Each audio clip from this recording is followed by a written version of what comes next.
স্বভাব। মানুষের এই স্বভাব কিন্তু খুব গুরুত্বপূর্ণ বিষয়। এটাই নির্ধারিত করে দেয় যে সংসার তাকে ভালোবাসবে নাকি ঘৃণা করবে। এটাই নির্ধারিত করে দেয় যে তার আপনজন মানে তার প্রিয়জন তার সাথে থাকবে নাকি তার থেকে দূরে চলে যাবে। এবার স্বভাব কেমন হওয়া উচিত?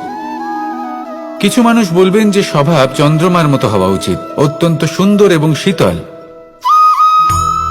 কিন্তু চন্দ্রমা নিজেও তো সূর্যের কাছে নিজের প্রকাশের জন্য ঋণী। সূর্যের মতো হয়ে উঠুন। এই সূর্য যখন উদিত হয় তখন শান্ত থাকে, তারপর সারা দিন নিজে প্রজ্বলিত হয় এবং এই সংসারকে প্রকাশ প্রদান করে, যাতে এই সংসার নিজের কর্ম করতে পারে। আর যখন এই সূর্য অস্ত যায় তখনও কোনো কোলাহল করে না, শান্তভাবে অস্ত হয়। সূর্যাস্তের সময় পরিবেশ শান্ত থাকে, সমস্ত পশু পাখি আনন্দে থাকে। সূর্য যখন অস্ত হয় তখন এই আশা নিয়ে অস্ত হয় যে পরের দিন সে আবার উদিত হবে, আর অস্ত হওয়ার পরেও সে চন্দ্রমাকে নিজের প্রকাশ প্রদান করে।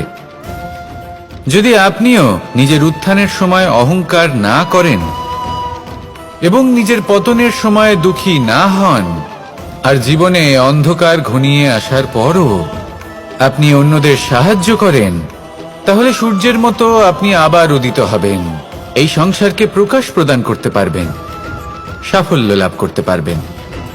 আসুন আমার সাথে ভালোবেসে বলুন, রাধা রাধা।